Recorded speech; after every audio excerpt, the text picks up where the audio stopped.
Hola, hola, ¿cómo están? Bienvenidos otra vez acá a GPD MMA y hoy día para un nuevo video de la serie del Top 10. Esta vez les traigo el Top 10 de las mejores peleas de la historia de la UFC, pero no es cualquier Top 10, es el Top 10 alternativo, peleas solo para conocedores. Ante el éxito del primer video que hicimos sobre el Top 10 de las mejores peleas de la historia de la UFC, noté que en muchos comentarios pedían peleas que no necesariamente eran esas que todos conocemos y que son las que pensaríamos cuando hablamos de la mejor pelea, como por decir, la segunda pelea entre Robbie Lawler y Rory McDonald, o la pelea entre Clay Guida y Diego Sánchez, o la pelea entre Jon Jones y Alexander Gustafsson, sino que ahora les traen un video de las peleas que no tienen tanto reconocimiento, no son tan mainstream por así decirlo, pero de por sí tienen todo para estar en un top 10 de la historia de la organización. Y ahora empecemos. Recuerden, si están de acuerdo, si no les gusta, me dejan su comentario, suscríbanse al canal, regálenme el like y ahora sí, empezamos y créanme que se van a sorprender. Número 10. Islam Makhachev vs Alexander Volkanovski 1. En el UFC 284, el 12 de febrero del 2023, es decir, el año pasado nomás, Islam Makhachev tuvo esta pelea contra Alexander Volkanovski en la que se decía era la pelea para saber quién era el mejor pound for pound de la organización. Makhachev venía de haber ganado el título ante Charles Oliveira, pero no había hecho ninguna defensa ante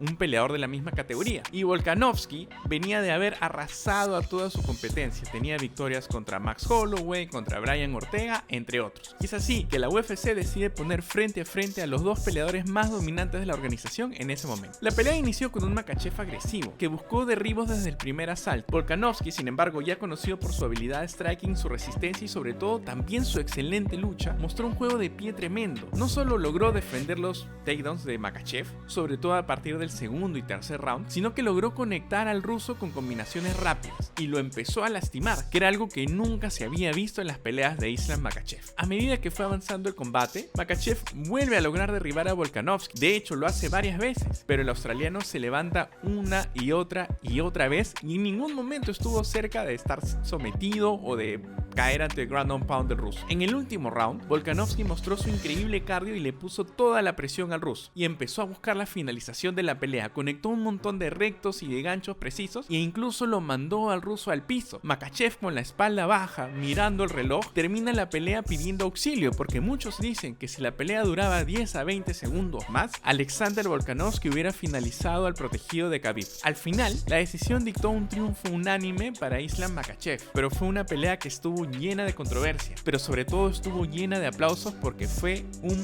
peleón, una de las mejores peleas de la historia de la organización y ocurrió en el 2023. Número 9. Joe Lawson vs Jamie Varner. Si tú eres un verdadero fanático de la UFC, tienes que conocer a Joe Lawson, y no solo lo tienes que conocer, sino que lo tienes que amar. Joe Lawson nos ha dado peleas increíbles, sobre todo demostrando muchísima resiliencia y lo hemos visto sangrar en exceso en el octágono. Hay N imágenes de Joe Lawson en el piso sangrando, pero aún así llevándose victorias. Sin embargo, la que para mí es su mejor pelea no solo en la organización, sino en su carrera, se dio con un rival como Jamie Varner que lo lastimó, pero en ningún momento lo dejó ensangrentado como quizás muchos estamos acostumbrados a ver a Joe. Era el UFC 155, un UFC navideño, 29 de diciembre de 2012. Ambos peleadores eran conocidos por su estilo de pelea emocionante. Eran de los más queridos de los fanáticos porque nunca decepcionaban.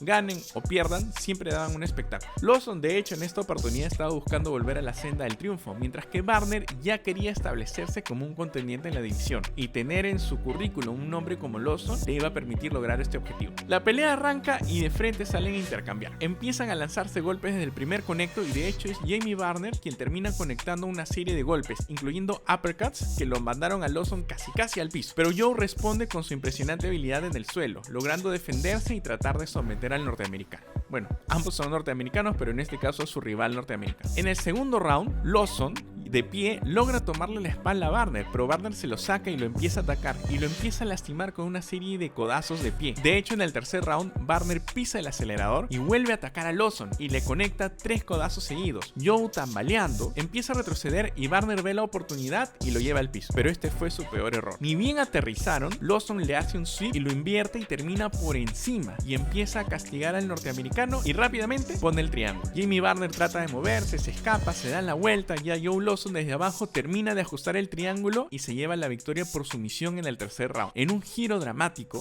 Lawson había derrotado a Jamie Varner en lo que fue probablemente la pelea del año 2002. Número 8. Tony Ferguson vs Anthony Pettis. Si amas al UFC, amas a Tony Ferguson. A pesar de que ahora, quizás quienes recién ven la UFC creen que Tony Ferguson es un peleador del montón y posiblemente hasta malo, para todos los que lo conocemos de tiempo, sabemos lo que el cucuy significa. Ferguson nos ha regalado batallas épicas, como su triunfo ante Lando Banata, donde casi pierde, su triunfo ante Kevin Lee, donde se convierte en el campeón interino de las 155 libras de la organización, pero quizás la pelea que más se recuerda por las imágenes que nos dejó fue esta pelea, 6 de octubre del 2018, UFC 229 ante Anthony Pettis. Eran dos de los mejores peleadores de peso ligero, de hecho Pettis era el ex campeón. Recordemos que Pettis se hace con el título ganándole a Benson Henderson en el 2013 y luego lo pierde en una pelea la verdad bastante dispareja entre Rafael dos Anjos. Sin embargo, Pettis seguía en la categoría y quería volver a demostrar que estaba listo para contender por el título, y le ponen enfrente a un Tony Ferguson. De hecho, Tony Ferguson ya se voceaba como contendiente por el campeonato, pero una lesión increíble, rompiéndose los ligamentos de la rodilla por enredarse con un cable a 7 días de un evento para hacer una entrevista, lo había alejado y se decía que no iba a poder pelear. Pero en ese evento, donde de hecho se pone en juego el título de las 155 libras con Khabib y un rival que no era Tony Ferguson, Tony llega a pelear solo para demostrar su punto y se enfrenta ante ya mencionado. Desde el inicio fue un show. Ferguson mostró su estilo de pelea poco ortodoxo y empezó a conectar a Pettis con ángulos extraños y lo sorprendió. A un striker del calibre de Pettis hay que sorprender. A medida que avanzaba el combate empezaron los intercambios y con golpes de todo calibre y sobre todo las patadas de Pettis. Pero de hecho, Pettis empezó a lastimar a Tony Ferguson hasta que en el segundo round este responde conectando una brutal front kick que lo mandó a Pettis al piso. Pettis igual ya sabemos que tiene corazón, entonces siguió en la pelea, pero Ferguson continuó presionando con el ritmo y con las combinaciones, pero sobre todo aprovechando el cardio que ya se sabía que era una gran ventaja que tenía él sobre su rival. La pelea termina finalizando en el tercer round cuando el médico detuvo el combate debido a las lesiones de Pettis, no sin antes dejando una imagen de Pettis ensangrentado y con la mano rota encima de Tony Ferguson, sacando la lengua y demostrando cuánto estaba disfrutando este combate. Al final termina un TKO, o debo decir un Doctor Stoppage, de hecho no en el tercer round, sino en el descanso entre el tercer y el cuarto. Número 7. Frankie Edgar vs Gray Maynard 2. UFC 125, 1 de enero del 2011, un UFC de año nuevo. Esta pelea era la esperada revancha por el título de peso ligero, nuevamente la categoría de las 155 libras, no por nada se dice que es la mejor categoría de la organización. Maynard ya había derrotado a Frankie Edgar cuando se habían enfrentado una primera vez, y ahora Edgar, que era un reciente campeón, se decía que se enfrentaba ante lo que probablemente iba a ser el rival que le iba a quitar el título. La pelea comenzó de una manera bastante interesante. Maynard dominó en el primer round y de hecho tuvo a Frankie Edgar amenazado tanto por la posibilidad de hacerle el takedown como también por el poder de knockout que ya se sabía que Gray Maynard cargaba. De hecho, Maynard conecta a Edgar y Edgar empieza a tambalear. Lo conecta 1, 2, 3 veces y Edgar se va tambaleando por todo el octágono, tirado de espaldas, recibiendo castigos, dándose vueltas. Es de hecho la pelea donde ha habido más knockdowns de un peleador que no termina perdiendo el combate. El primer round, por alguna razón, el árbitro no lo detiene y Edgar logra salir airoso. Y una vez que empieza a avanzar la pelea, Edgar, ante un rival que aparentemente ya había perdido el cardio y ya no tenía tanta capacidad para presionar como lo había logrado, empieza a responder basándose en su juego de pie activo, conectando combinaciones rápidas y precisas, nunca lastimando a Gray Maynard como él sí lo había lastimado, pero finalmente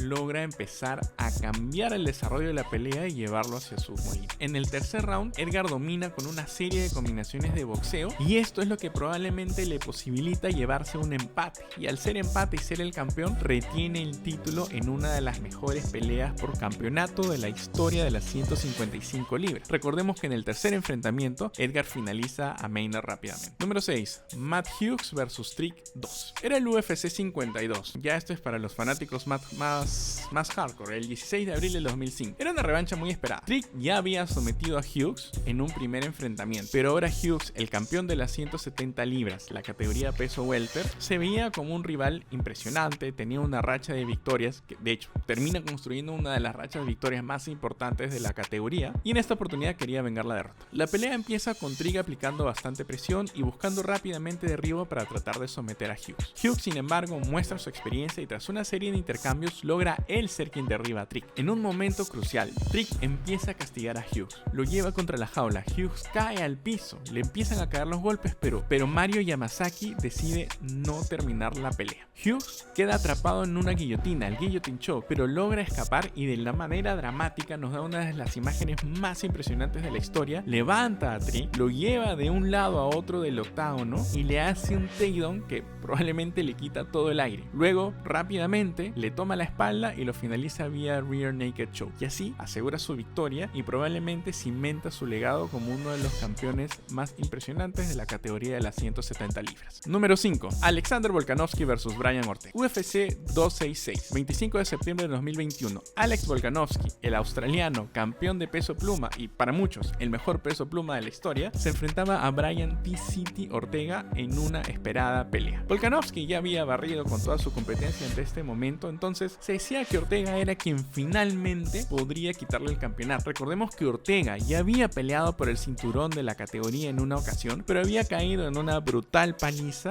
ante el ex campeón Max Holloway. Entonces aquí estaba entre su segunda y probablemente última oportunidad de tener el cinturón de las 145 libras. La pelea fue una exhibición impresionante de principio a fin. Desde el primer asalto, Alex Volkanovski, el australiano, demuestra por qué es que era un peleador que se le consideraba prácticamente invencible, demostrando su ventaja en lucha, su ventaja en juego de pies, su ventaja en velocidad, su ventaja en poder y su ventaja en striking. Empieza a castigar a Ortega sin parar. Pero si algo sabemos del estadounidense de raíces mexicanas es que lo que más tiene es corazón y tenacidad. Y Ortega, todo desfigurado, se mantuvo en la pelea recibiendo castigo tras castigo de Alex Volkanovski. Jabs, rectos, ganchos, volados, leg kick, todo lo que Volkanovski le tiraba a Ortega le conectaba. Pero Ortega se mantuvo ahí, hasta que en el tercer asalto, Ortega conecta a Volkanovski y este medio que se tambalea por el golpe y se tropieza con sus propios pies, cae de espaldas al piso y Ortega salta y en una manera impresionante como garrapata termina montado en una guillotina ante el peleador australiano. Ya en la transmisión decían "It's over", se acabó. Volkanovski estaba cambiando de color, se había puesto rojo y ya se estaba poniendo azul y todos los que queríamos ver un nuevo campeón ya estábamos celebrando. Pero de una manera impresionante Volkanovski empieza a moverse y a zamaquearse para aflojar un poquito el grip de Ortega, básicamente moviéndose como pescadito, termina aflojando y zafándose de la sumisión.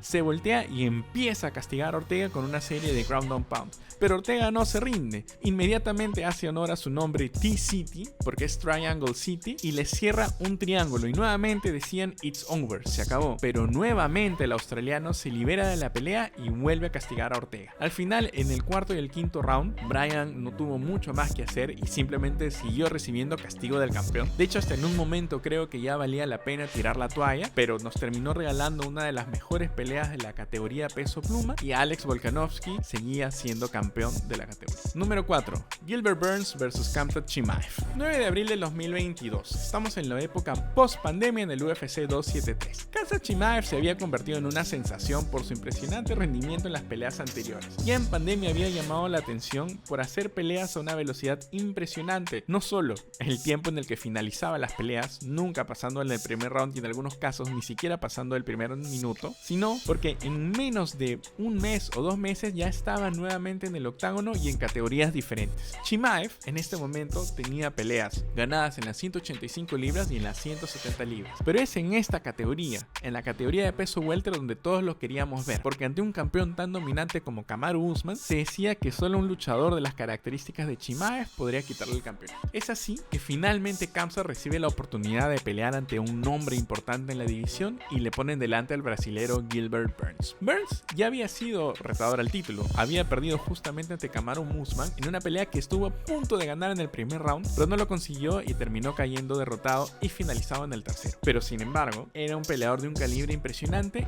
y era un rival del tipo que Khamzat Chimaev nunca se había enfrentado. La pelea empezó como todos nos imaginábamos. Chimaev no respetó el jiu-jitsu de Gilbert Burns y se fue de frente por el takedown. Lo llevó al piso y empezó a buscar la finalización. De hecho, en un momento lo arrastró por el piso casi como un bebé y todos decíamos, ok, es una nueva pelea de Chimaev y otra vez la va a ganar en menos de un round y quizás en menos de un par de minutos. Pero Burns, haciendo gala de su experiencia y también de su sapiencia de jiu-jitsu, se defendió, no fue sometido y logró ponerse de pie. Y es así que más que en el primer round, en el segundo round empezamos a ver una guerra. Chimaev ya no pudo llevar a Burns al piso y Burns le empezó a conectar. Y si algo tenía el brasilero de pie era poder. Volados de derecha y ganchos de izquierda y de derecha que llevaban llevaron a Chimaev a tambalear. De hecho, hacia el final del segundo round, un golpe de Burns lo lleva a Chimaev al piso, de rodillas, y para salvarse hace un takedown prácticamente por instinto y logra así sobrevivir al round, porque si no, esta pelea y todo el hype de Khamzat Chimaev se hubiera acabado ahí. Llega al tercero y a Chimaev lo regañan muchísimo en su esquina, le dicen: oye, tienes que seguir el game plan, el plan de juego, no empieces a intercambiar con el brasilero,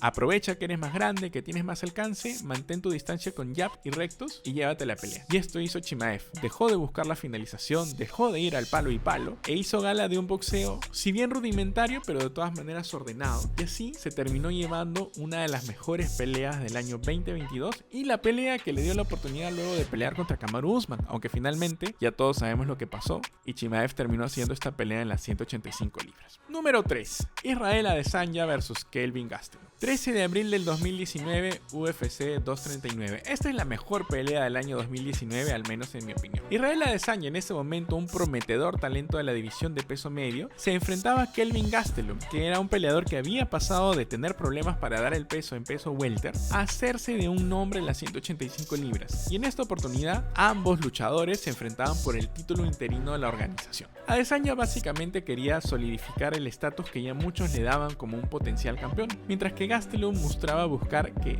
finalmente en otra categoría de peso sí podía tener un título. Desde el inicio fue una pelea donde no se dieron tregua. Adesanya empezó la pelea, como ya lo conocemos, controlando con la ventaja de alcance que tiene, aprovechando todo ese rango, su juego de pies, y estuvo castigando a Gastelum de lejos y a distancia. Y de hecho se veía a un peleador de orígenes mexicanas ya bastante frustrado. Sin embargo, es en el segundo asalto, pero específicamente en el tercero, donde Gastelum logra conectar a Adesanya y lo mete en problemas. Estuvo cerca de conseguir la finalización, pero Adesanya logra recuperarse y al final, en el cuarto y en el quinto round, da una clase maestra de strike, golpes al cuerpo, uppercuts, ganchos, head kicks. Adesanya tiró todo su arsenal ante Kelvin Gastelum y lo dejó prácticamente al borde de la finalización. Adesanya no pudo detener la pelea antes de los 5 rounds, pero en el cuarto y el quinto round sí solidificó su decisión, solidificó el calibre de peleador que era y se terminó haciendo del título interino de las 185 libras. Y lo que pasó después, bueno, ya todos sabemos lo que ha logrado Israel Adesanya. Número 2. Bigfoot Silva vs Mark Hunt 1. UFC Fight Night 33, 7 de diciembre del 2013. La verdad que el 2013 fue un año de peleones. Tenemos esta, tenemos la de Pettis con Henderson, tenemos por supuesto la de Gustafsson con Jones. Pero yo le dije que esta era una de las peleas no tan reconocidas y aquí tengo la que, si no fuera por los problemas de doping que se supieron después, esta para mí hubiera sido la número 1 del ranking. Ambos peleadores eran considerados titanes de la división de peso pesado. Bigfoot Silva era el único peleador después de que había estado Brock Lesnar que cortaba peso para dar las 265 libras. Y Mark Hunt era un peleador al que Dana White lo tenía un poco más por el nombre que se había hecho en Pride que porque lo viera como un contendiente de la división. De hecho, Dana White había hablado pestes de Hunt estando ya en la UFC en más de una oportunidad. Pero el neozelandés ya había demostrado su valía al tener ya a estas alturas una serie de knockouts, incluyendo aquel brutal contra Stefan Struve. La pelea fue brutal y básicamente logró durar lo que duró por la quijada que tenían ambos peleadores en ese momento. En el primer round, Bigfoot Silva aprovechó su tamaño para castigar a Hunt de una manera brutal, pero el neozelandés ya se sabía que tenía una quijada que en ese entonces era imposible de romper y respondió. Se estuvieron dando a diestra y siniestra hasta que en el tercer round Hunt comenzó a conectar golpes que hicieron tambalear a Bigfoot y el gigante estuvo a punto de caer. De hecho, terminó cayendo y a pesar de estar claramente herido, Silva demuestra una tenacidad que no le conocíamos hasta ese momento, porque la otra vez que lo habíamos visto tirado de esa manera fue con la paliza que recibió el año anterior entre Caín Velázquez, y logró continuar intercambiando golpes hasta el final de la pelea. Fue tan pareja y tan brutal que la pelea terminó en un empate, dejando a ambos peleadores ensangrentados, llevándolos directamente al hospital y a un público boquiabierto. Número 1. Esta es la mejor pelea del top 10 alternativo en mi opinión, y no es una pelea tan antigua, de hecho si la buscas no es difícil de encontrar, pero me parece que no ha sido tan apreciada como ha debido serlo en su momento. Dustin Poirier vs Dan Hooker, UFC on ESPN 12, 27 de junio del 2020. Entramos a la época pandemia y esta es probablemente la pelea que nos hizo más felices en un momento donde el mundo estaba muy triste. Dustin Poirier, ex campeón interino de peso ligero, buscaba recuperarse tras una derrota ante Khabib Magomedov. Dan Hooker, por su lado, era un contendiente en ascenso y quería demostrar su valía y poner en su lista de triunfos un nombre de la categoría de Dustin Poirier. De hecho, en ese momento, Dan Hooker estaba ya prácticamente en el top 5 y se decía que un triunfo ante Poirier lo pondría a poner prácticamente en vitrina para conseguir una oportunidad titular. La pelea fue, y quizás he usado esta palabra muchas veces en este ranking, pero no tengo otra palabra para describirla, brutal. Fue una masacre. Se castigaron de todas las formas y maneras posibles que se les puede ocurrir. Poirier empezó mostrando su precisión y capacidad para contraatacar a Hooker, específicamente con ese gancho que ya le conocemos, el check hook de derecha. Pero Hooker aprovechó su alcance y poder y la verdad que su excelente kickboxing para castigar a Poirier. Lo tuvo contra la jaula 1 y 2 veces, castigándolo con rectos, jabs, rodillas al tronco, rodillas a la cabeza, uppercuts, y Poirier estaba a punto de caer. De hecho, algunas personas con las que yo estaba viendo decían no, ya se tiene que acabar, tienen que tirar la toalla. Pero Poirier sobrevivió y a partir de ahí empezó a demostrar por qué Dustin Poirier es ese peleador que a todos nos gusta. En el tercer round, ambos peleadores estaban ya ensangrentados, llenos de cicatrices y fatigados, pero la acción no se detuvo y fue el norteamericano el que logró un knockdown, ya entrando hacia el cuarto round, lo que le dio una ventaja crucial. La pelea culminó con un quinto asalto épico, donde Poirier conectó múltiples golpes significativos, pero Hooker nunca se rindió y haciendo gala de esa resistencia que ya le habíamos visto cuando resistió las body kicks de Edson Barbosa, pusheó y llevó la pelea hasta el final. Fue una pelea brutal, fue una pelea salvaje, fue una pelea emocionante y de hecho fue un deleite para todos los que nos gusta ver la violencia de la UFC. Y Dustin Poirier terminó ganándole al neozelandés Dan Hooker vía decisión unánime y fue una de las peleas más importantes y creo que más poco apreciadas de la organización. Y bueno, eso es todo, ha sido un gusto estar acá. Recuerden, si les gusta este video, déjenme like, dejen el comentario y si están de acuerdo o si no están de acuerdo los escucho, quizás podamos hacer una tercera edición. Eso es todo, hasta luego.